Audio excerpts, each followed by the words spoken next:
tushukuru mchezo wa leo umemalizika salama. Tumepoteza kwa matokeo ya 3-2. Swala la kuwa tulikuwa tunaongoza na sasa tuko wapi inaweza kutokea, ni upepo umetokea.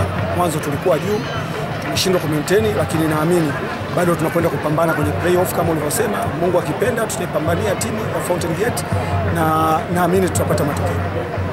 Kwenye mchezo huu tatizo lilikuwa wapi hasa? Hakuna tatizo, tumecheza. Mchezo umeuona, tumeukamata, lakini makosa madogo ya vijana, tumepigwa pressure, tumesababisha makosa, tumeadhibiwa. Unadhani kitu gani kitakupa nguvu kwamba utabakia ligi kuu?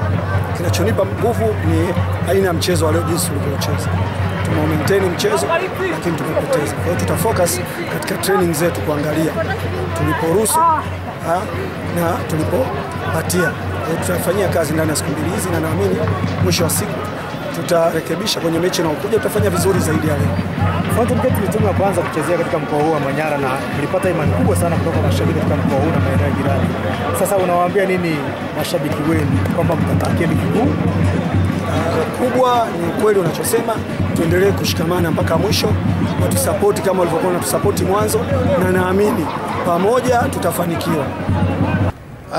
Kimsingi sio matokeo mazuri na sio jambo ambalo sisi kama Fountain Gate na watu wa Manyara tulikuwa tunatarajia kwamba ikifika tarehe 22, siku ambayo itakuwa ni siku ya mwisho ya ligi kuu kwa msimu 2024-2025, alafu sisi bado tukawa tuna kibarua kingine cha kucheza michezo ya kujinusuru kutoshuka daraja kama ambavyo ipo hivi sasa. Lakini lazima tukubali wakati mwingine mpira huo una matokeo hayo ya kikatili. Vile ambavyo unakuwa unajipanga kuhakikisha unajikwamua kutoka kwenye ugumu ambao upo nao, basi kuna watu pia na wenyewe pia wanajikwamua kujitoa kwenye ugumu huo. Lakini niseme ni matokeo ambayo kimsingi yametumiza, lakini hatutakiwi kuumia sana kwa sababu haya yameshapita. Bado tuna nafasi nyingine ya kuipambania timu kuhakikisha inabaki ligi kuu, kuwapambania wana Manyara ili kuhakikisha basi msimu ujao wanaendelea kupata nafasi ya kuona ligi kuu soka Tanzania bara hapa kama ambavyo ilivyokuwa msimu huu. Tunasikitishwa na tunawapa pole watu wa Manyara kwa kuwa ni jambo ambalo naamini limewaumiza sana, lakini bado tunapaswa kuwa pamoja kwenye kipindi hiki. Bado tunahitaji support yao kwa kuwa bado tuna kazi ngumu na nzito ipo mbele yetu. Kwa hiyo tukishikamana, tukiwa na umoja, tukizungumza lugha moja, naamini hizi mechi mbili za playoff ambazo tunakwenda kucheza dhidi ya Tanzania Prison tutafanikiwa kufanya vizuri na tutasalia kwenye ligi kama ambavyo kila mmoja anatamani kuwa hivi. Kulingana na mlolongo mzima wa mwenendo mzima wa ligi, mmekwama wapi au tatizo lilikuwa wapi? Maana huko nje kuna hatihati kwamba baadhi ya wachezaji mlikuwa hamwalipi vizuri na ndio maana wameamua kuondoka. Nadhani hiyo sio sababu kwamba eti kwa sababu kuna wachezaji walikuwa hawalipi vizuri, eti kwa sababu kuna fulani na fulani aliondoka na ndio maana tumefanya vibaya.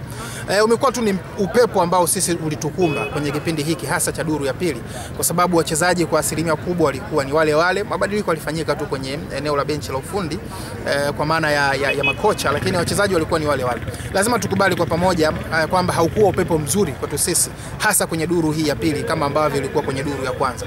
Hakuna kesi yoyote ya mtu kudai kwamba hajalipwa mshahara. Nafikiri sisi Fountain Gate ni timu ambayo inaongoza pengine kulipa mishahara kwa wakati.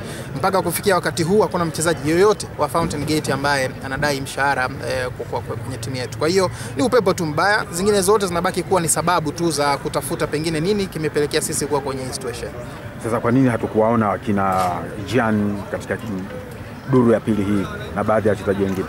Sasa kesi ya Gianni na wachezaji wengine ambao walikuwa hawaonekani kwenye timu ilikuwa ni issue ya kiofisi zaidi, na sio issue ya mishahara kama ambavyo pengine watu wanaweza wakawa wanazungumza huko.